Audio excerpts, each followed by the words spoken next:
दोस्तों, हिंदू पंचांग के अनुसार भाद्रपद मास की पूर्णिमा तिथि पर पितृपक्ष आरंभ होते हैं, जो अश्विनी मास की अमावस्या, जिसे सर्व पितृ अमावस्या भी कहा जाता है, और उस दिन समाप्त होते हैं। इस बार पितृपक्ष 29 सितंबर से शुरू हो गए हैं और इसका समापन 14 अक्टूबर को होगा। आज की इस वीडियो में सबसे पहले मुख्य रूप से जानेंगे कि पितृपक्ष के दौरान अगर आपको गाय दिख जाए या आपके द्वार पर आ जाए तो उसे ये एक चीज जरूर खिला देनी चाहिए, तो आपका भाग्य चमक जाएगा। और साथ ही जानेंगे पितृपक्ष से संबंधित अन्य महत्वपूर्ण जानकारी के बारे में, तो बने रहिए हमारे साथ इस वीडियो के अंत तक। दोस्तों, पितरों को प्रसन्न करने और उनका आशीर्वाद पाने के लिए पितृपक्ष में पिंड दान, तर्पण और श्राद्ध कर्म किए जाते हैं। पितृपक्ष पितरों का आशीर्वाद प्राप्त करने के लिए खास माना जाता है। पितृपक्ष निवारण के लिए पितृपक्ष में अलग अलग तरह का उपाय किया जाता है। पितृदोष भी एक प्रकार का पाप होता है, जिसका निवारण करना बेहद जरूरी होता है। पितृपक्ष के दौरान पितरों का आशीर्वाद पाने के लिए अलग अलग उपाय किए जाते हैं। दोस्तों, पितृपक्ष में गाय की सेवा से मिलता है पितरों का आशीर्वाद।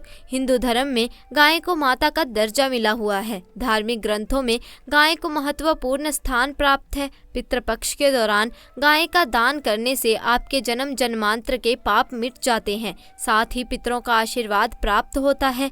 जो लोग गाय की सेवा करने में असमर्थ हैं, वे पितृपक्ष के दौरान गाय की सेवा कर सकते हैं। मान्यता है कि गाय की सेवा करने से सभी प्रकार के दुख दूर होते हैं। ऐसे में पितृपक्ष के दौरान और उसके बाद भी गाय की सेवा करनी चाहिए। पितृपक्ष के दौरान अगर आप गाय का दान नहीं कर सकते हैं तो गौशाला या अन्य जगह पर जाकर गाय की सेवा कर सकते हैं। पितृपक्ष के दौरान यदि गाय आपके दरवाजे पर दिखे तो उसे खाने के लिए कुछ दें। पितृपक्ष के दौरान गाय खुद अगर आपके दरवाजे पर पहुंच जाए तो उसे शुभ संकेत माना जाता है। ऐसे में गाय को अपने दरवाजे से दुत्कारना नहीं चाहिए। दोस्तों, श्री कृष्ण ने बताया कि गाय को रोटी खिलाने से और हल्दी खिलाने से मनुष्य के अंदर होते हैं यह फायदे। आज हम शास्त्रों के अनुसार जानेंगे कि गाय को रोटी खिलाने के क्या क्या फायदे होते हैं। दोस्तों, हिंदू धर्म शास्त्रों के अनुसार गाय को रोटी खिलाने का इतना महत्व क्यों है, आपको बता दें क्योंकि शास्त्रों के अनुसार गाय में 33 करोड़ देवी देवताओं का वास होता है। अब जब बात भोग लगाने की आती है तो अगर रोज ही 33 करोड़ देवी देवताओं को गाय के जरिए भोग लगाया जा सकता है तो आप ही बताइए कि इससे बड़ा पुण्य लाभ क्या हो सकता है कि हम पहले गाय के द्वारा 33 करोड़ देवी देवताओं को भोग लगाएं, फिर घर के अन्य सदस्य भोजन ग्रहण करें। दोस्तों, शास्त्रों के अनुसार गाय के गोमूत्र का भी सेवन किया जाता है, जिसे गोधन के नाम से पुकारते हैं। गाय की सेवा करने से 33 करोड़ देवी देवताओं की सेवा हो जाती है। ऐसा शास्त्रों में उल्लेख है कि जिन घरों में गाय पाली जाती है उनकी तो पीढ़ियां ही कई सुखों को भोगती हैं, अर्थात इतना पुण्य लाभ मिलता है कि उस कुल में जन्म लेने वाली पीढ़ियां संसार का सुख प्राप्त करती हैं। अगर आप गाय को रोटी के साथ थोड़ा सा गुड़ भी खिलाते हैं तो बड़ा पुण्य लाभ मिलता है। पर एक बात का ध्यान रखिएगा कि जब भी आप गाय को गुड़ खिलाएं तो गाय हमेशा बैठी हुई होनी चाहिए। खड़ी गाय को कभी भी नहीं खिलाना चाहिए। दोस्तों, खासकर सोमवार के दिन शिव की पूजा के बाद भोग लगाकर गाय को कुछ ना कुछ सफ़ेद चीज़ ज़रूर खिलानी चाहिए, जैसे बर्फ़ी, चावल, सफ़ेद लड्डू वगैरह ज़रूर खिलाएं। इसके कई पुण्य व्यक्ति को प्राप्त होते हैं और सोमवार का व्रत संपूर्ण सफल हो जाता है। मंगलवार को गाय को रोटी के साथ बेसन के लड्डू खिलाने से संपूर्ण लाभ होता है। इससे व्यक्ति का मन शांत हो जाता है। और वहीं बुधवार को हरा चारा यानी कि ध्रुवा घास खिलाने से बुध ग्रह शांत हो जाता है। इससे भगवान गणेश प्रसन्न होते हैं। ऐसे में गुरुवार को जब भी आप गाय को रोटी खिलाते हैं तो थोड़ी सी आप हल्दी मिलाकर रोटी बनाएं और गाय को रोटी खिला दें। इससे भी बहुत ही पुण्य लाभ होता है। आपको जीवन में लौकिक और अलौकिक दोनों ही फलों की प्राप्ति हो जाती है। शुक्रवार के दिन गाय को खीर खिलाने से शुक्र ग्रह मजबूत होता है, देवी लक्ष्मी प्रसन्न होती हैं, जिसके कारण व्यक्ति माला माल हो जाता है, माता लक्ष्मी मेहरबान हो जाती हैं। माना जाता है कि शनिवार के दिन गाय को तिल और उड़द पीस कर गेहूं के आटे में डालकर रोटी बनाकर खिलाने से शनि दोष शांत हो जाता है। दोस्तों, हर रविवार को रोटी के साथ गुड़ मिलाकर गाय को खिलाने से सूर्य की महादशा ठीक हो जाती है। व्यक्ति निश्चित तौर पर धनी हो जाता है। दोस्तों अब एक परेशानी आती है कि जो शहर में ऊंचे ऊंचे फ्लैट में रहते हैं, फ्लैट सिस्टम होने के कारण गाय को रोटी खिलाने में भी परेशानी आती है। उसके लिए एक उपाय है। आप भी सोसाइटी में रहते हैं तो इस सोसाइटी में गेट कीपर तो जरूर होगा। आप पहली रोटी बनाकर उस गेट कीपर को जरूर दें। जरूरी नहीं होता कि आप अपने हाथ से ही गाय को रोटी खिलाएं। आपके घर से तो रोटी का भाग निकला ही है ना, इसीलिए आप गाय की रोटी गेट कीपर को दे दें। आप गाय को रोटी खिलाएंगे तो गाय आना अपने आप शुरू कर देगी, क्योंकि नियमित रूप से जिस गाय को रोटी खिलाई जाती है, गाय अपने आप ही घर के दरवाजे पर आना शुरू कर देती है। फिर जब गौ माता आना शुरू कर देती है तो कोशिश करें कि गेट कीपर से उसके आने का समय पूछ लें, फिर उस समय जाकर गाय को रोटी खिला दें। दोस्तों एक बार जब आप अपने हाथों से गाय को रोटी खिला देंगे तो वह ज़रूर अपना भोग लेने आएगी। गाय एक निश्चित समय पर आकर सबके दरवाजे से अपना भोग ले लेती है। थोड़ा समय आगे पीछे हो सकता है, पर गाय माता घर की चौखट पर आती ज़रूर है और गाय दरवाजे पर आकर जोर जोर से पुकारती भी है ताकि आप उसे रोटी खिला दें।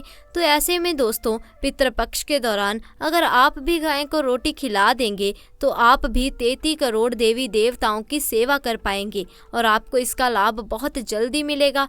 दोस्तों सच्चे दिल से कमेंट बॉक्स में लिखें जय श्री कृष्ण, जय गौ माता। दोस्तों कौए को पितरों का प्रतीक माना जाता है। हमारे वेदों में बताया जाता है कि जब किसी मनुष्य के ऊपर पितृ दोष लग जाए तो आप कोई भी कोशिश कर लें, आपका बर्बाद होना निश्चित तौर पर हो जाता है।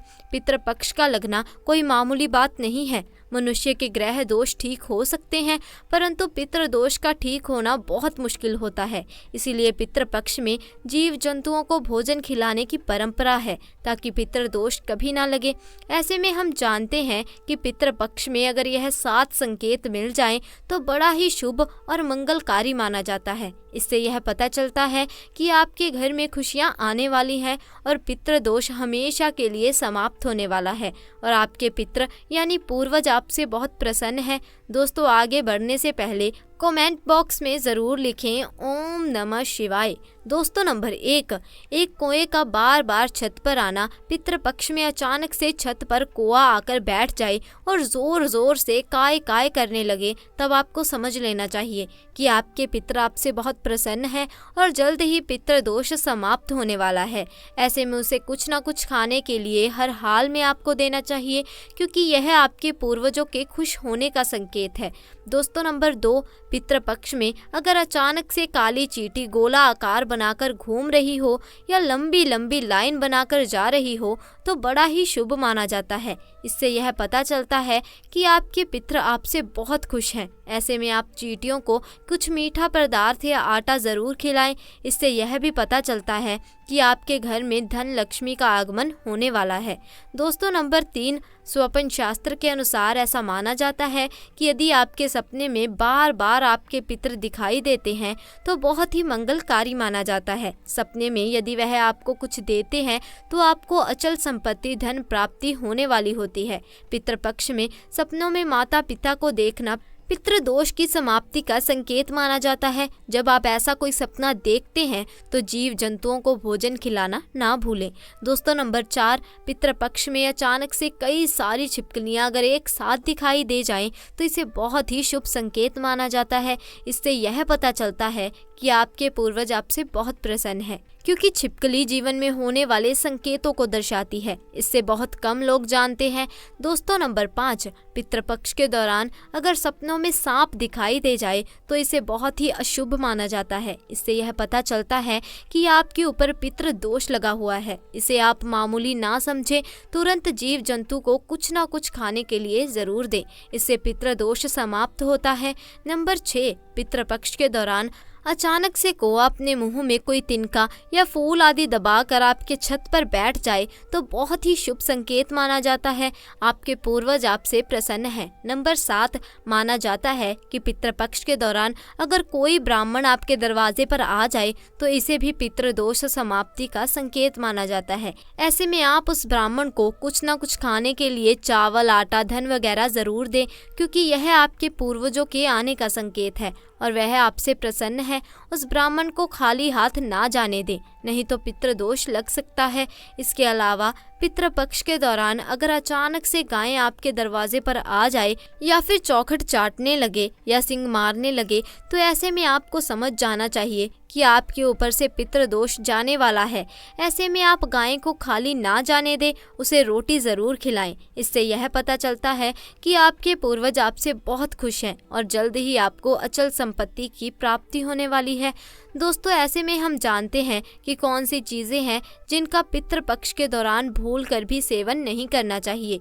ऐसी कौन सी चीज़ें हैं जिनको पितृपक्ष के दौरान पितरों को या ब्राह्मणों के भोजन में भूल कर भी शामिल नहीं करना चाहिए, वरना दोष लगता है। दोस्तों, बड़े बुजुर्गों द्वारा, ब्राह्मणों द्वारा आपने यह सुना होगा कि पितृपक्ष के दौरान वही भोजन बनाएं, वही भोजनों का पितरों को या ब्राह्मणों को भोग लगाएं जो पितरों को पसंद था, तभी ही पितरों की आत्मा को शांति मिलती है। लेकिन यहाँ पर हम कुछ ऐसी गलतियाँ कर देते हैं। अधिकतर घरों में अधिकतर लोगों के पूर्वजों को लहसुन प्याज पसंद होता है, तो जब भी भोजन बनाते हैं तो उसमें प्याज और लहसुन डालते हैं और पूर्वजों के पसंद के हिसाब से भोजन को बनाकर ब्राह्मणों को भोजन करा देते हैं। या फिर पितरों को नॉनवेज पसंद होता है, नॉनवेज लेकर किसी ज़रूरतमंद व्यक्ति को पितरों के नाम से दान कर देते हैं, जिससे उन्हें उनका आशीर्वाद प्राप्त हो। दोस्तों, अगर आप भी ऐसा करते हैं तो भूल कर भी ऐसी गलती ना करें। शास्त्रों के अनुसार पितृपक्ष के दौरान प्याज, लहसुन, मीट और अंडे का सेवन भूल कर भी नहीं करना चाहिए और पितरों के भोजन में इन चीज़ों का इस्तेमाल भूल कर भी नहीं करना चाहिए। शास्त्रों के अनुसार भगवान विष्णु और महालक्ष्मी जी को पितृदेव कहा गया है। पितरों का भोजन, श्राद्ध, पिंडदान सबसे पहले भगवान विष्णु और महालक्ष्मी जी ही स्वीकार करती हैं। उसके पश्चात यह पितरों को मिलता है और भगवान विष्णु और लक्ष्मी जी के पूजन में प्याज, लहसुन, मीट, अंडे का इस्तेमाल करना वर्जित बताया गया है। अगर आप पितरों के भोजन में प्याज, लहसुन, मीट, अंडे इन चीज़ों का इस्तेमाल करते हैं तो भगवान विष्णु और महालक्ष्मी जी उसे स्वीकार नहीं करेंगे, और जब पितृदेव स्वीकार नहीं करेंगे तो हमारे पितृ भी उस भोजन को स्वीकार नहीं करेंगे। इसीलिए इस बात का हमेशा ध्यान रखें। दोस्तों, श्राद्ध पक्ष के दौरान पितरों के निमित्त जो भोजन बनाए या ब्राह्मणों को जो भोजन कराने के लिए भोजन बनाए, वो बिना प्याज, लहसुन और मीट, अंडे का बनाए, और ना ही पितरों के नाम का ऐसा भोजन आप किसी ज़रूरतमंद व्यक्ति को दान दें। श्राद्ध पक्ष के दौरान पितरों के लिए जो भोजन बनाए वो बिना प्याज और बिना लहसुन तथा मीट, अंडे का होना चाहिए। ये सभी सामग्री शुद्ध भोजन में नहीं डालनी चाहिए, घोर पाप लगता है, पितृदेव क्रोधित हो जाते हैं। दोस्तों, ध्यान रखें, पितृपक्ष के दौरान आप भी प्याज, लहसुन और मीट, अंडे का इस्तेमाल भूल कर भी ना करें। श्राब आदि का सेवन ना करें। पितृपक्ष के दौरान बासी भोजन ना करें। इन 16 दिनों में बासी भोजन शैतान को प्राप्त होता है। पितृपक्ष के दौरान ना ही बासी भोजन करना चाहिए और ना ही किसी को कराना चाहिए। कोई ज़रूरतमंद व्यक्ति अगर आपके द्वार पर आए तो उसे भी आप बासी भोजन ना दें। दोस्तों, शास्त्रों में बताया गया है कि पितृपक्ष के दौरान पितृ किसी भी रूप में द्वार पर आ जाते हैं, और अगर ऐसे में आप पितरों को बासी भोजन दे देंगे तो इससे आपको पितृ दोष लगेगा। इसीलिए इस बात का विशेष ध्यान रखें, ना तो आप बासी भोजन करें और ना ही किसी को दें। दोस्तों, पितृपक्ष के दौरान अपने खुद के लिए वस्त्र नहीं खरीदने चाहिए। इन 16 दिनों में आप वस्त्रों का दान कर सकते हैं, मगर अपने लिए वस्त्र कभी ना खरीदें। इन दिनों में नए वस्त्र खरीदना अशुभ माना जाता है। पितृपक्ष के दौरान पति पत्नी को दूरी बनाकर रहना चाहिए, क्योंकि इस दौरान हमारे पितृदेव हमारे घर के अंदर ही हमारे आसपास मौजूद होते हैं, और अगर आप ऐसा करेंगे तो हमारे पितृ नाराज होकर चले जाएंगे। पितृपक्ष के दौरान घर में रोना नहीं चाहिए, इससे भी पितृ दोष लगता है। इन 16 दिनों के अंदर खुशी खुशी पितरों का स्वागत करना चाहिए, उनका आशीर्वाद प्राप्त करना चाहिए। दोस्तों, पितृपक्ष में पितरों का भोजन बनाते समय भोजन में चावल, दाल, रोटी ना बनाएं। पितरों के लिए सदैव भोजन जैसे कि पूड़ी, कचौरी, पराठे इत्यादि बनाए जा सकते हैं। हलवा पूरी बनाए जाते हैं, खीर बनाई जाती है। पितरों को खीर बहुत पसंद आती है। खीर खाकर हमारे पितर हमें ढेरों आशीर्वाद देते हैं। पितृपक्ष के दौरान आप स्वयं दाल, चावल, रोटी आदि खा सकते हैं, पर पितरों को ये भोजन ना दें। लेकिन याद रहे, पितरों के लिए जो भोजन बनाएं, ब्राह्मणों को जो भोजन कराएं, वो पका हुआ बनाएं, जैसे कि खीर पूरी, मूंग दाल की कचौरी, दही, जलेबी, इन चीज़ों को आप बना सकते हैं। लेकिन याद रहे, पितृपक्ष के दौरान घर में मसूर की दाल नहीं खानी चाहिए। शास्त्रों में इसे वर्जित बताया गया है। दोस्तों, मसूर की दाल के अलावा पितृपक्ष के दौरान काले नमक, काले जीरे का सेवन भी नहीं करना चाहिए और ना ही ब्राह्मण भोजन में इन चीज़ों को शामिल करना चाहिए। पितृपक्ष के दौरान मूली, लौकी, खीरा और सरसों का साग ना तो खाया जाता है और ना ही खिलाया जाता है। श्राद्ध पक्ष में इन चीज़ों को खाना और खिलाना दोनों ही वर्जित होता है। श्राद्ध पक्ष के दौरान पितरों के भोजन में नींबू नहीं डाला जाता। आप स्वयं नींबू का सेवन कर सकते हैं, लेकिन पितरों के भोजन में, ब्राह्मण भोजन में नींबू ना डालें। पितृपक्ष के दौरान कई तांत्रिक क्रियाएं की जाती हैं, इसीलिए इस दौरान दूध, दही या फिर सफ़ेद खाद्य पदार्थ जैसे कि सफ़ेद रंग की मिठाइयाँ, बर्फी इत्यादि का सेवन नहीं करना चाहिए। लेकिन हाँ, आप अपने घर में ही इसे बनाकर खा सकते हैं। दोस्तों, पितृपक्ष के दौरान गाय के दूध का सेवन करने से बचना चाहिए, खास तौर पर वह गाय जिसने हाल ही में बच्चे को जन्म दिया हो। ऐसी गाय के दूध का सेवन भूलकर भी ना करें। पितृपक्ष के दौरान खीर अवश्य बनाई जाती है और खीर का पितरों को, ब्राह्मणों को भोग लगाया जाता है। इसीलिए आप पितृपक्ष के दौरान दूध, दही, खीर बनाकर उसका भोग लगाकर प्रसाद के रूप में उसे ग्रहण कर सकते हैं। लेकिन खाली दूध का सेवन ना करें, यानी सीधे दूध का सेवन ना करें। पितृपक्ष के दौरान कड़ी बनाना और खाना दोनों वर्जित होता है, इस बात का विशेष ध्यान रखें। पितृपक्ष के दौरान कुल्थी की दाल का भी सेवन ना करें। दोस्तों, ध्यान रखें, पितृपक्ष के दौरान आप पितरों के लिए जो भी भोजन बनाएं, उस भोजन में आप तिल अवश्य ही डालें।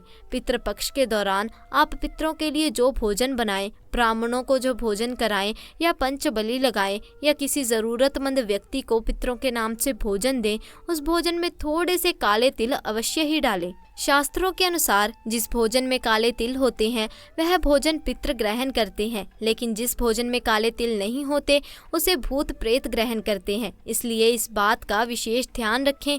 तो दोस्तों, आज के लिए बस इतना ही। हमें कमेंट करके ज़रूर बताइए कि आपको हमारी आज की जानकारी कैसी लगी। अगर आपको जानकारी पसंद आई तो वीडियो को लाइक कीजिए, अपने दोस्तों और रिश्तेदारों के साथ इसे ज़्यादा से ज़्यादा शेयर कीजिए और अगर आप चैनल पर नए हैं तो चैनल को जल्दी से जाकर सब्सक्राइब भी कर दीजिए। जल्द मिलेंगे ऐसी ही नई जानकारी के साथ। तब तक के लिए आपका बहुत बहुत धन्यवाद।